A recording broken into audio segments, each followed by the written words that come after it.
The king's words of law. As I said before, laws are built into the very fabric of creation. Everything in the natural realm operates according to inherent principles. The same is true of the spiritual realm. The kingdom of heaven is like any other government in the sense that it has laws to protect it and assure that it operates according to God's intent. Laws establish God's kingdom. And these laws were put in place long before the first human being arrived. And yet so often, we have the arrogance and the presumption to question God or challenge Him about His laws and the way He runs things. The biblical character Job tried this, and it earned him a stern rebuke from the king. Afflicted by boils, grieving over the untimely deaths of all his children, and criticized mercilessly by his best friends, who urged him to confess his sins to God, Job held out, demanding to put his case before God Himself. Job knew he was innocent of any wrongdoing and could not understand why he was suffering. In his pain and indignation, Job ended up trying to tell God a few things. That is when God spoke up and adjusted Job's thinking. Then the Lord answered Job out of the storm. He said, "Who is this that darkens my counsel without knowledge? Brace yourself like a man, I will question you, and you shall answer me.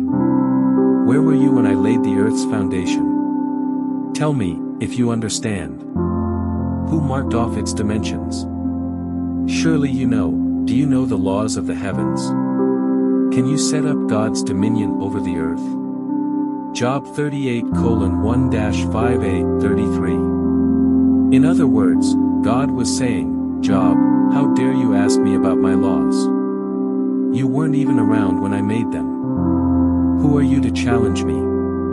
It does no good for a product to challenge the manufacturer. Why did you make things thus and so?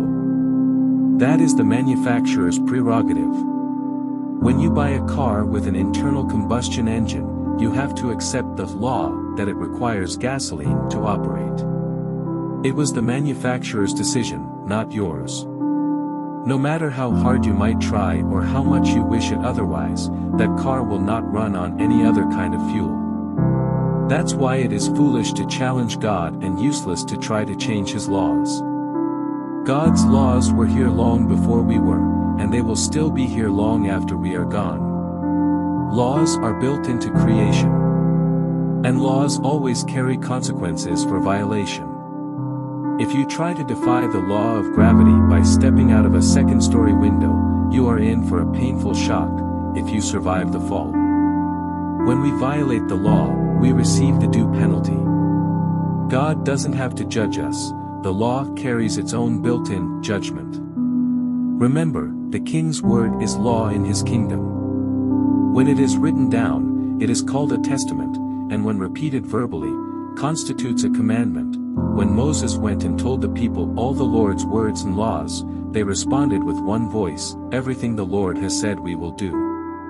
Moses then wrote down everything the Lord had said, Exodus 24 verses 3-4. The words and laws Moses spoke to the people were the 10 Commandments and related laws that are recorded in the preceding chapters of Exodus.